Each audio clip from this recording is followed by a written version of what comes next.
ഈശോയിൽ ഏറ്റവും പ്രിയപ്പെട്ടവരെ, വചനം തിരുവചനം എന്ന ശുശ്രൂഷയിലേക്ക് എല്ലാവർക്കും സ്വാഗതം. ഇന്ന് നാം ചിന്തിക്കുന്ന ഒരു വിഷയം എന്ന് പറയുക മധ്യസ്ഥ പ്രാർത്ഥനയെക്കുറിച്ചാണ്. ഞാൻ മധ്യസ്ഥം വഹിച്ചു പ്രാർത്ഥിക്കുമ്പോൾ എൻ്റെ തമ്പുരാൻ എൻ്റെ പ്രാർത്ഥന കേട്ടിരിക്കും. ഒരു ക്രിസ്തു ശിഷ്യൻ എന്ന നിലയിൽ എൻ്റെ ജീവിതത്തിൽ അത് ഉണ്ടാവണം. എനിക്ക് വേണ്ടി മാത്രമല്ല, ലോകം മുഴുവന് വേണ്ടി, ഞാൻ കണ്ടുമുട്ടുന്ന വ്യക്തികൾക്ക് വേണ്ടിയൊക്കെ ഞാൻ മധ്യസ്ഥം വഹിച്ചു പ്രാർത്ഥിക്കേണ്ടിയിരിക്കുന്നു. ഇങ്ങനെ യേശുവിൻ്റെ പക്കൽ മധ്യസ്ഥം വഹിച്ച ഒരു വ്യക്തിയെ നാം കാണുന്നു. മത്തായിയുടെ സുവിശേഷം 8-ാമത്തെ അധ്യായം 5 മുതൽ 13 വരെയുള്ള വചനങ്ങൾ. ശതാധിപനായ ഒരു വ്യക്തിയെക്കുറിച്ച്, ഭൃത്യനെ സുഖപ്പെടുത്താൻ തമ്പുരാൻ്റെ പക്കൽ പോയി നിൽക്കുന്ന ഒരു ശതാധിപനെ നാം കാണുന്നുണ്ട്. യേശു കഫർനാമിൽ പ്രവേശിച്ചപ്പോൾ ഒരു ശതാധിപൻ അവൻ്റെ അടുത്ത് വന്ന് യാചിച്ചു, കർത്താവേ, എൻ്റെ ഭൃത്യൻ തളർവാദം പിടിപെട്ട് കഠിന വേദന അനുഭവിച്ച് വീട്ടിൽ കിടക്കുന്നു. യേശു അവനോട് പറഞ്ഞു, ഞാൻ വന്ന് അവനെ സുഖപ്പെടുത്താം. തമ്പുരാൻ്റെ പക്കൽ പോയി കാര്യം പറയുമ്പോൾ ഈശോയുടെ ഉത്തരവും കേൾക്കുന്ന ഒരു വ്യക്തിയെ നാം ഇപ്പോൾ കണ്ടു. പ്രിയപ്പെട്ടവരെ, യജമാനൻ്റെ അടിമ എന്ന് പറയാം ഈ ഭൃത്യൻ. ജീവനുള്ള ഉപകരണങ്ങളെന്ന് സ്വന്തമായിട്ട് ഒന്നും തന്നെ ചെയ്യാൻ അവർക്ക് പറ്റില്ല. കാരണം എല്ലാ തീരുമാനങ്ങളും യജമാൻ്റെതാണ്. യജമാനൻ്റെ ഇഷ്ടങ്ങൾ അനുവർത്തിക്കുന്ന അടിമകളെ പോലെ കഴിയുന്ന ഒരു ഭൃത്യന് വേണ്ടി ഒരു യജമാനൻ വന്ന് ഈശോയുടെ പക്കൽ ചോദിക്കാൻ പോവുകയാണ്. വചനം പറയുന്നു, മത്തായി 8:5 യേശു കഫർനാമിൽ പ്രവേശിച്ചപ്പോൾ ഒരു ശതാധിപൻ അവൻ്റെ അടുത്ത് വന്ന് യാചിച്ചു എന്ന് എഴുതിയിരിക്കുക. ആവശ്യപ്പെട്ടുവെന്നോ അഭ്യർത്ഥിച്ചുവെന്നോ അല്ല എഴുതിയിരിക്കുന്നത്, മറിച്ച് യാചിച്ചു എന്ന്. ഏറ്റവും നിസ്സഹായ അവസ്ഥയിൽ തൻ്റെ ആത്മാഭിമാനം പോലും വകവയ്ക്കാതെ തമ്പുരാൻ്റെ പക്കൽ വന്ന് നിൽക്കുന്നൊരു ശതാധിപൻ. ശതാധിപൻ എന്ന് പറയുമ്പോൾ തന്നെ നമുക്കറിയാം, സമൂഹത്ത് കുറച്ച് മാന്യതയും വിലയുമൊക്കെ ഉള്ള ഒരു വ്യക്തിയാണ്. അദ്ദേഹം വന്നിരിക്കുന്ന തൻ്റെ കുടുംബത്തിൻ്റെ കാര്യത്തിന് വേണ്ടിയോ തൻ്റെ വ്യക്തിപരമായ കാര്യത്തിന് വേണ്ടിയോ ഒന്നുമല്ല, തൻ്റെ ഭൃത്യന് വേണ്ടി, തൻ്റെ അടിമയെന്ന് പറയാൻ വേണമെങ്കിൽ അവന് വേണ്ടി ഇതാ യേശുവിൻ്റെ പക്കൽ വന്ന് യാചിക്കുകയാണ്. ഒരു ശിഷ്യനെ പറഞ്ഞു വിട്ടതായി നാം കാണുന്നില്ല, അല്ലെങ്കിൽ മറ്റൊരാളോട് ഞാൻ വിളിക്കുന്നു എന്ന് പറയാൻ പറഞ്ഞില്ല, യേശുവിനോട് എൻ്റെ അടുക്കലേക്ക് വരാൻ പറഞ്ഞില്ല, മറിച്ച് യേശുവിൻ്റെ അടുക്കൽ വന്ന് യാചിച്ചു എന്ന് എഴുതിയിരിക്കുന്നു. മധ്യസ്ഥ പ്രാർത്ഥന നടത്തുവാൻ ആഗ്രഹിക്കുന്ന എൻ്റെ ജീവിതത്തിൽ ഒന്നാമത് ഉണ്ടാകേണ്ട ഒരു ഗുണമുണ്ട്, എളിമ എന്ന് പറയും. വളരെ വിനയത്തോടെ, ആത്മാഭിമാനം പോലും മാറ്റിവെച്ച് തമ്പുരാൻ്റെ പക്കൽ എളിമയോടെ വിനയത്തോടെ യാചിക്കേണ്ട ഒരു വ്യക്തിയാണ് ഞാൻ. അങ്ങനെ ഞാൻ യാചിച്ചാൽ നിശ്ചയമായും എൻ്റെ പ്രാർത്ഥനയ്ക്ക് ഉത്തരം കിട്ടും. ഇതുപോലെ യാചിച്ച, താഴ്ത്തപ്പെട്ട്, എളിമപ്പെട്ട് യേശുവിൻ്റെ പക്കൽ പോയി നിന്ന ശതാധിപൻ്റെ ജീവിതത്തിലേക്ക് ഇത് ദൈവം വലിയ ഒരു ഇടപെടൽ കൊടുക്കുകയാണ്. അവനോട് യേശു സംസാരിച്ചിട്ട് പറഞ്ഞു, ഞാൻ വരാം, ഞാൻ വന്ന് നിൻ്റെ ഭൃത്യനെ സുഖപ്പെടുത്താമെന്ന്, അവൻ്റെ ജീവിതത്തിലേക്ക് നീ കാണിച്ചു കൊടുക്കുന്ന വഴികളിലേക്ക് കടന്നു വരാമെന്ന് തമ്പുരാൻ പറയുകയാണ്. പ്രിയപ്പെട്ടവരെ, അതുപോലെ വേണം നമ്മുടെ ജീവിതത്തിൽ മധ്യസ്ഥ പ്രാർത്ഥനയ്ക്ക് നമ്മൾ സ്ഥാനം കൊടുക്കാൻ. ആരും നിന്നോട് പ്രാർത്ഥിക്കാൻ പറയുന്നോ, അത് ഏത് വ്യക്തിയുമായിക്കൊള്ളട്ടെ, എത്ര വലുതോ ചെറുതോ ആയിക്കൊള്ളട്ടെ, ഒരുപക്ഷെ നീ നടന്നു പോകുമ്പോൾ ഒരു യാചകനായിരിക്കും, എനിക്ക് വേണ്ടി ഒന്ന് പ്രാർത്ഥിക്കണമെന്ന് പറയുക. കണ്ണടച്ച് വിടരുത്. അവൻ്റെ എടുത്തുകൊണ്ട് അവനെ നിൻ്റെ ജീവിതത്തിൽ മനസ്സിൽ സ്വീകരിച്ചുകൊണ്ട് അവൻ്റെ രൂപവും ഭാവവും ഒക്കെയായി ഈശോയുടെ അടുക്കൽ ചെല്ലണം. എന്നിട്ട് ഈശോയോട് പറയണം, ചെറിയവനെ പോലും നിരാകരിക്കാത്ത ഒരു ഈശോയുണ്ട്. അവൻ്റെ പക്കൽ പോയി നിന്നിട്ട് അനുഗ്രഹിക്കണേ എന്ന് പറയുമ്പോൾ ഈശോ അവനെ അനുഗ്രഹിച്ചിരിക്കും. ഇത് ഞാൻ വന്ന് നിൻ്റെ മകനെ സുഖപ്പെടുത്താമെന്ന് പറഞ്ഞ സമയത്ത് അവിടെ ഈശോ പോകുന്നത് നാം ഈശോ പോകുന്നില്ല, അതിനും ഈശോ സുഖപ്പെടുത്തുന്നുണ്ട്. ഞാൻ വന്ന് അവനെ സുഖപ്പെടുത്താമെന്ന് പറയാൻ കാരണം എന്തെന്ന് ചോദിച്ചാൽ, ഒന്ന് അവൻ്റെ എളിമ, രണ്ടാമത്തേത് തൻ്റെ ഭൃത്യനോടുള്ള അവൻ്റെ സ്നേഹമാണ്. അവൻ്റെ മനസ്സ് നിറയെ തൻ്റെ ഭൃത്യനോട് വലിയ സ്നേഹമാണ്. ഭൃത്യനെ എങ്ങനെയെങ്കിലും ഒന്ന് രക്ഷിച്ചെടുക്കണം, ഈ വേദന കണ്ടു നിൽക്കാൻ പറ്റില്ല എന്ന് പറഞ്ഞ് അവനെ സ്നേഹിക്കുന്ന ഒരു ശതാധിപനെ നാം ഇവിടെ കാണുക. സ്നേഹബന്ധങ്ങളെ കൂട്ടിയോജിപ്പിക്കാൻ തന്നെ സഹായിക്കുന്നവരെ മറന്നു കളയാത്ത ഒരു വ്യക്തി നാം ഇവിടെ കാണുന്നുണ്ട്. ചില കുടുംബ ബന്ധങ്ങൾ തകർന്നു പോയി കഴിയുമ്പോൾ, വ്യക്തിബന്ധങ്ങൾ തകർന്നു പോയി കഴിയുമ്പോൾ ചില വ്യക്തികളൊക്കെ പൊക്കോട്ടെ എന്ന് പറഞ്ഞ് ബന്ധങ്ങളെ കൂട്ടിമുട്ടിപ്പിക്കാതിരിക്കുന്ന ചിലരെയൊക്കെ കാണാറുണ്ട്. ഒരു പെൺകുട്ടി വീട്ടിൽ താമസിക്കുകയാണ്, 14 വർഷമായി സ്വന്തം ആങ്ങളയോട് സംസാരിച്ചിട്ട്. പ്രിയപ്പെട്ടവരെ, ഇതുപോലെ വ്യക്തിബന്ധങ്ങളെ അറുത്തുമുറിച്ച് മാറ്റുന്ന ചില വ്യക്തികളുടെ മുമ്പിൽ ഇവിടെ ശതാധിപൻ്റെ ജീവിതം വലിയ ഒരു ഉദാഹരണമാണ്. കാരണം തന്നെ ഭൃത്യനാണ്, അവൻ എങ്ങനെയെങ്കിലും പൊയ്ക്കോട്ടെ എന്നല്ല ചിന്തിച്ചത്, മറിച്ച് അവന് വേണ്ടി ഒരു യാചകൻ്റെ രൂപം ധരിച്ച് തമ്പുരാൻ്റെ മുമ്പിൽ പോയി നിൽക്കുന്നു. ചിന്തിക്കണം, സ്നേഹത്തിന് കുറവ് വരുമ്പോഴാണ് നമ്മുടെ ജീവിതത്തിലെ വ്യക്തിബന്ധങ്ങൾക്കൊക്കെ തകർച്ചകൾ ഉണ്ടാവുക. മറ്റുള്ളവർക്ക് വേണ്ടി പ്രാർത്ഥിക്കാൻ കൈവിരിക്കാതിരിക്കുന്നത്, തമ്പുരാൻ്റെ പക്കൽ കൈവിരിക്കുന്നത് നാണക്കേടല്ല. മറ്റുള്ളവർക്ക് വേണ്ടി കൈവിരിക്കുക എന്ന് പറയുന്നത് നിൻ്റെ ഒരു അംഗീകാരമാണ്. ദൈവം നിനക്ക് തരുന്ന ഒരു അനുഗ്രഹമാണ്, അതൊരു അഭിഷേകമാണ്. ചില വ്യക്തികൾ പറയും മധ്യസ്ഥ പ്രാർത്ഥന വരം കിട്ടാൻ പ്രാർത്ഥിക്കാൻ. അത് പ്രിയപ്പെട്ടവരെ, ഇത് എളിമയുള്ളവർക്ക് ഈശോ തരുന്നതാണ്. ഹൃദയത്തിലെ സഹജീവികളോട് സ്നേഹമുള്ളവർക്ക് ഈശോ തരുന്ന ഒരു വരമാണ് മധ്യസ്ഥ പ്രാർത്ഥന എന്ന് പറയുക.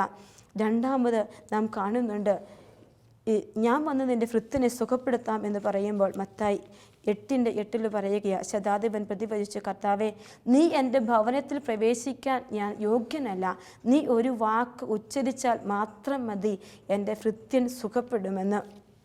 തമ്പുരാനോട് പറയുകയാ, അങ്ങ് എൻ്റെ വീട്ടിൽ വരാൻ എനിക്ക് യോഗ്യതയില്ല. ഈശോയുടെ അവസ്ഥ, ഈശോ യഹൂദനാണ്. ചിലപ്പോൾ ഒരുപക്ഷെ ഈശോ അവൻ്റെ ഭവനത്തിലേക്ക് വരുമ്പോൾ ഈശോയ്ക്ക് സമയം നഷ്ടപ്പെട്ടാലോ, താൻ അടുത്തു വരുന്ന വ്യക്തി ഈ വലിയ വ്യക്തിയാണ്, അവനിത് ചെയ്യാൻ സാധിക്കുമെന്ന് ഉറപ്പുണ്ട്. ആ യഹൂദൻ വിജാതീയനായ എൻ്റെ ഭവനത്തിലേക്ക് വരുമ്പോൾ ഈശോയ്ക്ക് മറ്റുള്ളവർ കുറ്റപ്പെടുത്തി പറഞ്ഞാലോ, അതൊന്നും വേണ്ട, അങ്ങനെ ഒന്നും വരുത്താതിരിക്കാൻ ഈശോയുടെ അടുക്കലേക്ക് ഓടി വന്നിട്ട് ഈശോയെ കരുതലോടെ കണ്ടിട്ട്, ഈശോയ്ക്ക് ഇത് ചെയ്യാൻ പറ്റും, വേണ്ട എൻ്റെ കുടുംബത്തിൽ നീ വരണ്ട, ഒരു വാക്ക് ഉച്ചരിച്ചാൽ മതി. അതാണ് അവിടെ പറയുക. ചെയ്യാൻ പറ്റുമെന്ന് പറഞ്ഞ് വിശ്വാസത്തോടെ പ്രാർത്ഥിക്കുന്ന ഒരു വ്യക്തിയെ നാം ഇവിടെ കാണുന്നു. അപ്പോൾ മധ്യസ്ഥ പ്രാർത്ഥന നടത്താൻ ആഗ്രഹിക്കുന്ന ഒരു വ്യക്തിയുടെ മൂന്നാമത്തെ ഗുണമെന്ന് പറയുക ആഴമായ വിശ്വാസമാണ്. എൻ്റെ ഈശോയ്ക്ക് ഇത് ചെയ്തു തരാൻ പറ്റും, അത് നിൻ്റെ വിശ്വാസമായിരിക്കണം. ഞാൻ ജയിച്ചിരിക്കും. ചില കുട്ടികൾ പറയും പരീക്ഷ എഴുതിയിട്ട് ഭയങ്കര പാടായിരിക്കും. എനിക്ക് തന്നെ അറിയാം, ഞാൻ പഠിപ്പിക്കുന്ന ഒരു കുട്ടി എല്ലാ വിഷയത്തിനും തോറ്റുപോകുന്ന ഒരവസ്ഥ. വീട്ടിലേക്ക് വിളിച്ചിട്ട് ഞാൻ പറഞ്ഞു, ചേച്ചി മോളെ പരീക്ഷ എഴുതിപ്പിക്കേണ്ട എന്ന്. അപ്പോൾ എന്നോട് പറഞ്ഞു, സിസ്റ്റർ നോക്കിക്കോ, എൻ്റെ കുട്ടി പാസ്സായിരിക്കുമെന്ന്. ഒരു പ്രതീക്ഷയുമില്ലാതെ എല്ലാവരും എഴുതി തള്ളിയതാ. റിസൾട്ട് വന്നപ്പോൾ എല്ലാ വിഷയങ്ങൾക്കും പാസ്സായ പെൺകുട്ടിയെ കാണുമ്പോൾ ജീവിക്കുന്ന യേശുവിലുള്ള അവരുടെ വിശ്വാസം, അതുപോലെ കരഞ്ഞു പ്രാർത്ഥിച്ച് അവരത് മേടിച്ചെടുത്തുവെന്ന് എനിക്ക് തോന്നാറുണ്ട്. പ്രിയപ്പെട്ടവരെ, മധ്യസ്ഥ പ്രാർത്ഥന നടത്തുമ്പോൾ നിൻ്റെ ജീവിതത്തിൽ സ്വന്തം മകൾക്ക് വേണ്ടി അമ്മ പ്രാർത്ഥിച്ചത്, അമ്മ പറയുകയാണ്, സ്കൂളിൽ പഠിപ്പിക്കുന്ന ടീച്ചറാ, തിരിച്ചു വന്നിട്ട് രാത്രിയിൽ എൻ്റെ കൊച്ച് ഹോസ്റ്റലിൽ നിന്ന് പഠിക്കുമ്പോൾ കഞ്ഞിയും കറിയൊക്കെ വെച്ചിട്ട് 8 മണി തൊട്ട് 12 മണി വരെ കരിങ്കല്ലെ മുട്ടുകുത്തി നിന്ന് എൻ്റെ കൊച്ചു ജയിക്കാൻ പ്രാർത്ഥിച്ചെന്ന്. വിശ്വാസത്തോടെ ഈശോ തരുമെന്ന് വിശ്വസിച്ച് നീ പ്രാർത്ഥിച്ചാൽ ഈശോ തരും. മധ്യസ്ഥ പ്രാർത്ഥന എന്ന് പറഞ്ഞാൽ ഒരു പക്ഷേ ആർക്ക് വേണ്ടി, ഒരു പക്ഷേ നിൻ്റെ കുടുംബത്തിൽ ഭർത്താവിന് വേണ്ടിയാവാം, പക്ഷേ വിശ്വാസത്തോടെ പ്രാർത്ഥിക്കണം, എളിമയോടെ പ്രാർത്ഥിക്കണം, സ്നേഹത്തോടെ പ്രാർത്ഥിക്കണം. അമ്മയ്ക്ക് ആ മകളോട് വലിയ സ്നേഹമുണ്ടായിരുന്നത് കൊണ്ട് അതുപോലെ ത്യാഗം ഏറ്റെടുക്കാനായിട്ട് അവർക്ക് സാധിച്ചത്. വീണ്ടും നാം കാണുന്നുണ്ട്, ഈ ശതാധിപന് ആ ഭൃത്യൻ ഒരുപാട് അനുഗ്രഹങ്ങൾ ഒരു പക്ഷേ ചെയ്തു കൊടുത്തിട്ടുണ്ടാകും, ഒത്തിരി സഹായങ്ങൾ ചെയ്തു കൊടുത്തിട്ടുണ്ടാകും. എൻ്റെ ഭൃത്യനല്ലേ രോഗിയെ, ഇനി അവനെ പറഞ്ഞു വിട്ടേക്കാം എന്നല്ല ചിന്തിച്ചത്. ചെയ്തു തന്ന സഹായങ്ങളെ മറന്നു കളയാത്ത ഒരു വ്യക്തിയെ നാം ഇവിടെ കാണുന്നു. എൻ്റെയും നിങ്ങളുടെയും ഒക്കെ ജീവിതത്തിൽ അനേകരുടെ കൈകളിൽ നിന്ന് അനുഗ്രഹം നമ്മൾ മേടിച്ചിട്ടുണ്ട്. എത്രയോ അനുഗ്രഹങ്ങൾ ഏതെല്ലാം മേഖലകളിൽ. പക്ഷേ അതൊക്കെ നമ്മൾ മറന്നിട്ട് അവർക്ക് വേണ്ടി 1 മിനിറ്റ് ഒന്ന് പ്രാർത്ഥിക്കാൻ നമ്മൾ സമയം ചെലവഴിക്കുന്നുണ്ടോ? നിൻ്റെ മധ്യസ്ഥ പ്രാർത്ഥനയിൽ അവരൊക്കെ വരണം, അവർക്കൊക്കെ വേണ്ടി നീ പ്രാർത്ഥിക്കണം. പ്രാർത്ഥിച്ച് അവരെ അനുഗ്രഹിക്കാൻ യേശുവിനോട് നീ ശാഠ്യം പിടിക്കണം.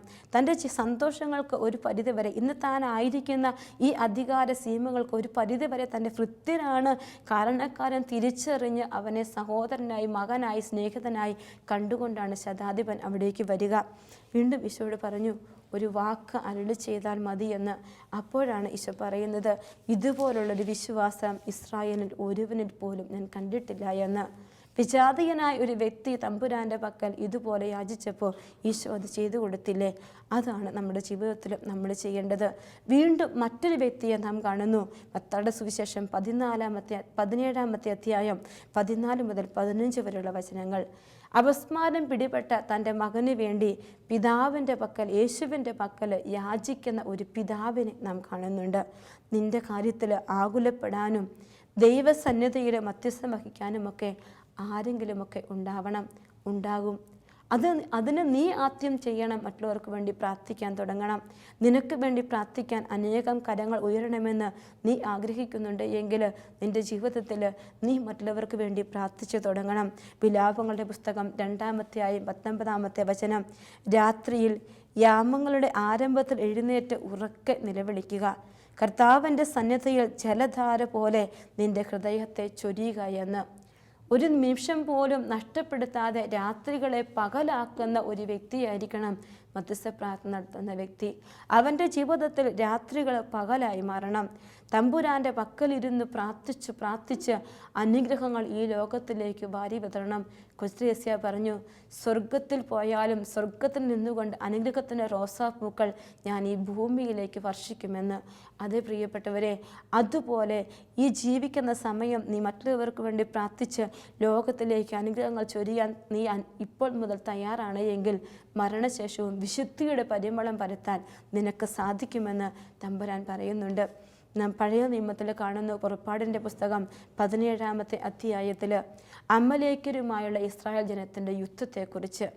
യുദ്ധം ചെയ്യുന്ന സമയത്ത് ഇസ്രായേൽ ജനം യുദ്ധത്തിൽ പരാജയപ്പെടുമെന്ന് തോന്നുമ്പോൾ മോശ പോയി കൈകൾ വിരിച്ചു പിടിച്ച് പ്രാർത്ഥിച്ചു കൊണ്ടിരിക്കുന്നു. പുറപ്പാട് 17:11 മോശ കരങ്ങൾ ഉയർത്തി പിടിച്ചിരുന്നപ്പോഴെല്ലാം ഇസ്രായേൽ വിജയിച്ചു കൊണ്ടിരുന്നു. കരങ്ങൾ താഴ്ത്തിയപ്പോൾ അമലേക്കർക്കായിരുന്നു വിജയമെന്ന്. അപ്പോൾ നിൻ ഉയർത്തുന്ന കരങ്ങൾ എവിടെയൊക്കെ ആരൊക്കെ വിജയിക്കാൻ, ആരൊക്കെ അനുഗ്രഹിക്കപ്പെടാൻ നീ കരങ്ങൾ ഉയർത്തുന്നോ ആ കരങ്ങളിൽ ദൈവം വിജയം വെച്ചു തരും. ആ കരങ്ങളിൽ ദൈവം അനുഗ്രഹം ചൊരിയും. മറ്റുള്ളവർക്ക് വേണ്ടി വിരിക്കാൻ ഒരു കരം നിനക്കുണ്ടാവണം.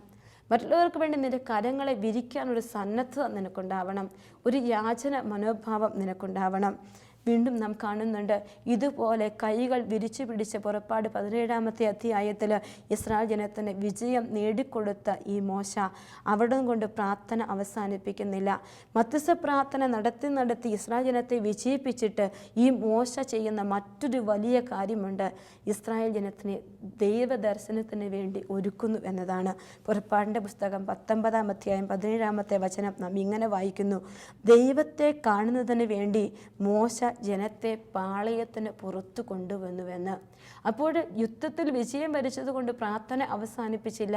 തമ്പുരാൻ്റെ പക്കൽ അവർക്ക് വേണ്ടി പ്രാർത്ഥിച്ച് അവരെ വിജയിപ്പിച്ചിട്ട് മറ്റൊരു കാര്യത്തിന് അവരെ ഒരുക്കിക്കൊണ്ടുവരുന്നു. മധ്യസ്ഥ പ്രാർത്ഥന നടത്തുന്ന നിൻ്റെ ജീവിതത്തിൽ മറ്റൊരു ലക്ഷ്യമുണ്ടാവണം.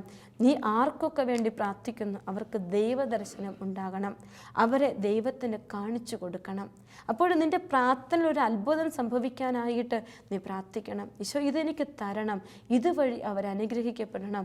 അവിടെയാണ് നിൻ്റെ പ്രാർത്ഥനയ്ക്ക് ബലമുണ്ടാവുക. നീ എത്രയോ പേർക്ക് വേണ്ടി പ്രാർത്ഥിക്കുന്നുണ്ട്. ഒരുപക്ഷെ ഒത്തിരി പേരെ നീ കണ്ടുമുട്ടുന്നുണ്ടാവും. പ്രാർത്ഥന ചോദിച്ചിട്ടുണ്ടാവും പലരും നിന്നോട്. അവർക്ക് വേണ്ടിയൊക്കെ ആ പേരുകളൊക്കെ എഴുതി തമ്പുരാൻ്റെ പക്കലേക്ക് പോയിരുന്നിട്ട് ഓരോന്നായി എണ്ണി പറഞ്ഞ് പ്രാർത്ഥിക്കണം. അവിടെ തമ്പുരാൻ ഇടപെടാൻ തുടങ്ങും. അവിടെ ഈശോ ഇടപെടാൻ തുടങ്ങും. ഞാൻ ഓർക്കുന്നു, ഒരു ചേച്ചി ലിബിയയിൽ നിന്ന് വിളിച്ചിട്ട് പറഞ്ഞു, സിസ്റ്ററെ അവധിക്ക് നാട്ടിൽ വന്നതാ, ഇപ്പോഴാണ് അവിടെ നേഴ്സിങ്ങിൻ്റെ വീണ്ടും ഞങ്ങൾക്ക് റിക്രൂട്ട്മെൻറ്റ് വരികയാണ്. ഞാൻ നാട്ടിൽ വന്നിരിക്കുക 3 മാസത്തിനുള്ളിൽ എൻ്റെ സൈൻ അവിടെ ചെയ്തു കൊടുക്കണം, അല്ലെങ്കിൽ ഒരു കാരണവശാലും എനിക്ക് ജോലിയിൽ വീണ്ടും പ്രവേശിക്കാൻ പറ്റില്ല എന്ന്. തിരിച്ചുള്ള ടിക്കറ്റ് ഏപ്രിൽ മാസം 11-ാം തീയതിയാണ്. പക്ഷേ ഈ ആഴ്ച തന്നെ സൈൻ ചെയ്യാൻ അവർ പറഞ്ഞിരിക്കുകയാണ്. പ്രാർത്ഥിക്കണം എന്തെങ്കിലും ഒന്ന് ഇടപെടാൻ വേണ്ടിയെന്ന്. എൻ്റെ കൂട്ടുകാർ ചെന്ന് സൈൻ ഇട്ടോട്ടെ എന്ന് ചോദിച്ചിട്ടും സമ്മതിക്കുന്നില്ല എന്ന് പറഞ്ഞു. പ്രാർത്ഥിക്കാൻ തുടങ്ങി. പ്രിയപ്പെട്ടവരെ, ഈ വിഷയം വെച്ച് പ്രാർത്ഥിക്കാൻ തുടങ്ങി. ഒരാഴ്ച കഴിഞ്ഞപ്പോൾ ചേച്ചിയുടെ കോഡ് വന്നിരിക്കുകയാണ്. വലിയ നന്ദിയുണ്ട് കേട്ടോ. അവർ തന്നെ ഇങ്ങോട്ട് പറഞ്ഞു 3 മാസം കഴിഞ്ഞ് വന്നിട്ട് സൈൻ ഇട്ടാൽ മതിയെന്ന്. എൻ്റെ ജോലി പോയില്ല എന്ന് പുള്ളിക്കാരത്തി പറയുകയാണ്. പ്രിയപ്പെട്ടവരെ, ആരൊക്കെ നമ്മളോട് പ്രാർത്ഥനാ സഹായം ചോദിക്കുന്നു അവിടെ ഒന്നും കണ്ണടച്ച് വിടരുത്. ഈശോയുടെ പക്കൽ അവരെ എല്ലാം ചേർത്ത് വെച്ചിട്ട് അവർക്കൊക്കെ വേണ്ടി എണ്ണി പ്രാർത്ഥിക്കണം. വചനങ്ങളൊക്കെ പറഞ്ഞ് ഈശോ ഇത് കൊടുക്കണമേ, നിൻ്റെ തിരുനാമം തിരുനാമത്തിൻ്റെ അത്ഭുത ശക്തിയിൽ ഇവരെ അനുഗ്രഹിക്കണേ. നിൻ്റെ തിരുമുറിവിൻ്റെ അത്ഭുത ശക്തി ഇത് കൊടുക്കണേ. കാരണം മധ്യസ്ഥ പ്രാർത്ഥന നടത്താൻ ഇരിക്കുന്ന ഒരു വ്യക്തിക്ക് ഈശോ തന്നിരിക്കുന്ന 2 വലിയ ദാനങ്ങളുണ്ട്. ഈശോയുടെ തിരുനാമം, മറ്റൊന്ന് ഈശോയുടെ തിരുമുറിവ്. മധ്യസ്ഥ പ്രാർത്ഥന നടത്തുന്ന വ്യക്തിയുടെ കൈകളിലിരിക്കേണ്ട 2 ആയുധങ്ങൾ ഈശോയുടെ തിരുനാമവും തിരുമുറിവും. അത് നിൻ്റെ സ്വന്തമാണ്. ഈശോ വഴി തിരുമുറിവിൻ്റെ അത്ഭുത ശക്തി ഇത് തരണമേ ഈശോയെ, തിരുനാമത്തിൻ്റെ അത്ഭുത ശക്തി ഇത് തരണമേ ഈശോയെ എന്ന് നീ പ്രാർത്ഥിച്ചു തുടങ്ങുമ്പോൾ നിൻ്റെ ജീവിതത്തിൽ തമ്പുരാൻ ഇടപെടാൻ തുടങ്ങും. മത്തായിയുടെ സുവിശേഷം 5-ാമത്തെ അധ്യായം 13-ാമത്തെ വചനത്തിൽ ഇങ്ങനെ നാം വായിക്കുന്നു, നിങ്ങൾ ഭൂമിയുടെ ഉപ്പാണ്, ഉറകെട്ട് പോയാൽ ഉപ്പിന് എങ്ങനെ വീണ്ടും ഉറ കൂട്ടുമെന്ന്. പ്രിയപ്പെട്ടവരെ, വചനം പറയുന്നു, നിങ്ങൾ ഭൂമിയുടെ ഉപ്പാണ്, ഉറകെട്ട് പോയാൽ ഉപ്പിന് എങ്ങനെ വീണ്ടും ഉറ കൂട്ടുമെന്ന്. ഉപ്പ് എന്ന് പറയുന്നത് തനിക്ക് തന്നെ രുചി പകരുന്നതല്ല, മറ്റുള്ളവരുടെ ജീവിതത്തിന് രുചി പകരുന്ന ഒന്നാണ് ഉപ്പ് എന്ന് നമുക്കറിയാം. അങ്ങനെയെങ്കിൽ നിൻ്റെ ജീവിതത്തിൽ മധ്യസ്ഥ പ്രാർത്ഥന വരം ഈശോ തരുന്നത് എന്തിനെന്ന് ചോദിച്ചാൽ മറ്റുള്ളവരുടെ ജീവിതത്തിന് രുചി പകരാൻ, അനുഗ്രഹം പകരാൻ ഈശോ വെച്ച് തരുന്നതാ. ഈ ഉപ്പ് നിൻ്റെ ജീവിതത്തിൽ നിന്ന് കെട്ടുപോകാൻ നീ അനുവദിക്കരുത്. ഉപ്പ് ഉറ കെട്ടുപോയിട്ടുണ്ട് എങ്കിൽ ആ ഉപ്പ് പിന്നെ ഒന്നിനും ഉപകരിക്കുകയില്ല. മറ്റുള്ളവരുടെ ജീവിതത്തിന് വെളിച്ചം പകരുന്ന ഒരു വിളക്കായിട്ട് നീ മാറണം. മധ്യസ്ഥ പ്രാർത്ഥന നടത്തുന്ന വ്യക്തികൾ എന്ന് പറയുന്നത് പീഠത്തമ്മ എടുത്തു വയ്ക്കുന്ന വിളക്ക് പോലെയാണ്. കാരണം ആ വിളക്ക് തനിക്ക് തന്നെയല്ല പ്രകാശം, ആരൊക്കെ അതിൻ്റെ അടുത്തോട്ട് വരുന്നു ആ മുറി മുഴുവൻ പ്രകാശം പകരുന്നത് പോലെ പ്രാർത്ഥനയുടെ വ്യക്തിയായി മാറുമ്പോഴാണ് നിൻ്റെ ജീവിതം അനുഗ്രഹിക്കപ്പെടുക. പ്രിയപ്പെട്ടവരെ, ഒരുപക്ഷെ മറ്റുള്ളവരെ കാണുമ്പോൾ ഒത്തിരി ഒന്നും ചെയ്തു കൊടുക്കാൻ നമുക്ക് പറ്റിയെന്ന് വരില്ല, സഹായം ഒരു പക്ഷേ 10 രൂപ പോലും എടുത്തു കൊടുക്കാൻ പറ്റിയെന്ന് വരില്ല.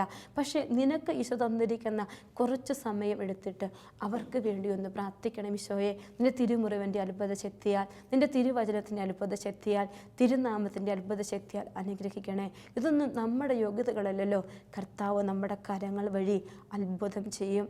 അവിടുന്ന് നമുക്ക് വേണ്ടി ഇറങ്ങി വരും. പിറ്റേ ദിവസം അവർ വിളിച്ചിട്ട് പറയും, ഇന്ന സംഭവങ്ങൾ നടന്നിട്ടുണ്ട്, നന്ദിയുണ്ട് എന്ന്. പ്രിയപ്പെട്ടവരെ, അതാണ് മധ്യസ്ഥ പ്രാർത്ഥനയുടെ വരമെന്ന് പറയുക. ഇരുന്ന് പ്രാർത്ഥിക്കാനുള്ള കൃപ ഈശോയോട് ചോദിച്ചു മേടിക്കണം. രാത്രികളെ പകലാക്കുന്ന കൃപ ചോദിച്ചു മേടിക്കണം. നിൻ്റെ ജീവിതത്തിൽ ഈ ഉപ്പിൻ്റെ ഉപ്പുരസം കെട്ടുപോകാതിരിക്കാനായിട്ട്, നിൻ്റെ ജീവിതത്തിൽ ഈ വിളക്കിൽ എണ്ണ തീർന്നു പോകാതിരിക്കാൻ നിൻ്റെ ജീവിതത്തിൽ ഊർജം പകരുന്ന ഒന്നായി മാറണം ഈ മധ്യസ്ഥ പ്രാർത്ഥന എന്ന് പറയുന്നത്. നിൻ്റെ ജീവിതത്തിൽ ഈശോ തരുന്ന ഈ ഉപ്പ്, ഈ വലിയ വരം, അത് എല്ലാവർക്കുമല്ല, ചില വ്യക്തികൾക്ക് ശക്തമായ മധ്യസ്ഥ പ്രാർത്ഥന വരം ഈശോ കൊടുത്തിട്ടുണ്ട്. അത് നമ്മൾ ഒരുപാട് ചില വ്യക്തികളുടെ അടുക്കലേക്കൊക്കെ പ്രാർത്ഥിക്കാനായിട്ട് പോകും.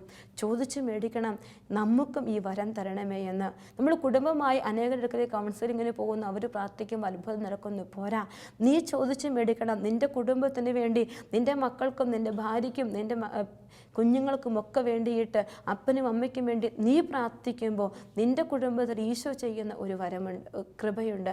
അത് നീ കണ്ടുപിടിക്കണം, അത് നീ ചോദിച്ചു മേടിക്കണം. അത് ചിലർക്ക് വേണ്ടിയല്ല, എല്ലാവർക്കും വേണ്ടിയുള്ളതാ. ലോകം മുഴുവനും വേണ്ടി തമ്പുരാൻ്റെ പക്കൽ കൈകൾ വിരിക്കണം. കുറച്ച് സമയങ്ങൾ എൻ്റെ ജീവിതത്തിൽ ഈ മധ്യസ്ഥ പ്രാർത്ഥനയ്ക്ക് വേണ്ടി ഞാൻ കണ്ടെത്തണം. മധ്യസ്ഥ പ്രാർത്ഥന നടത്തുന്ന ചില വ്യക്തികളെ ചിലപ്പോൾ നമ്മളൊന്നും അറിഞ്ഞെന്ന് വരില്ല. വലിയ ധ്യാന കേന്ദ്രങ്ങളിൽ ധ്യാനം നടത്തിയ അത്ഭുതങ്ങളും അഭിഷേകങ്ങളും ഒക്കെ നടക്കുമ്പോൾ അതിൻ്റെ പിന്നാമ്പുറങ്ങളിലിരുന്ന് പ്രാർത്ഥിക്കുന്ന ഒരു വലിയ പവറുണ്ട്, ഒരു പവർ സെല്ലുണ്ട് എന്ന് പറയാം. അത് അവരുടെ പ്രാർത്ഥനയാണ്. ഒരുപക്ഷെ ജീവിതത്തിൽ അവിടെ ഇരുന്ന് പ്രാർത്ഥിച്ച ചില വ്യക്തികളെ ഞാൻ കണ്ടിട്ടുണ്ട്. ചില ചേച്ചിമാരോടൊക്കെ സംസാരിക്കുമ്പോൾ കാണാൻ പറ്റും, സഹനങ്ങളുടെ വലിയ ആഴങ്ങളിൽ നിന്ന് കടന്നു വരുന്ന വ്യക്തികളാണ്. കാരണം മധ്യസ്ഥ പ്രാർത്ഥന നടത്തുന്ന വ്യക്തികൾ ജീവിതത്തിൽ സഹനങ്ങൾ ചേർത്ത് വെച്ചിട്ടാണ് പ്രാർത്ഥിക്കുന്നത്. സഹനങ്ങളെ ചേർത്ത് വെച്ചിട്ട് ആരൊക്കെ പ്രാർത്ഥിക്കുന്നു ആ പ്രാർത്ഥനയ്ക്ക് വലിയ വിലയുണ്ട്. വലിയ ധ്യാന ഗുരുക്കന്മാരെയൊക്കെ നാം കണ്ടുമുട്ടുമ്പോൾ ജീവിതത്തിൽ അവരുമായി നമ്മൾ സംസാരിക്കുമ്പോൾ കാണാൻ പറ്റും കടന്നു വന്ന വഴികളിലെ സഹനത്തിൻ്റെ വലിയ വലിയ നെരുപ്പോടുകൾ. നീ സഹിക്കുന്ന ഒരു വ്യക്തിയാണോ? പക്ഷെ നിനക്കൊരു വരം തന്നിട്ടുണ്ട്, മധ്യസ്ഥ പ്രാർത്ഥന വരം. ഈ വലിയ വരം നീ ഉപയോഗിച്ച് തുടങ്ങണം. നിൻ്റെ ജീവിതത്തിൻ്റെ സഹനങ്ങളെ ചേർത്ത് വെച്ച് അങ്ങ് പ്രാർത്ഥിക്കാൻ തുടങ്ങുമ്പോൾ ചുറ്റുമുള്ളവർക്ക് ഉപ്പുരസം, ചുറ്റുമുള്ളവർക്ക് രുചി നീ പകരും, ചുറ്റുമുള്ളവർക്ക് പ്രകാശം പകരും. അവരുടെ ജീവിതത്തിൽ അനുഗ്രഹങ്ങൾ ഉണ്ടാകും.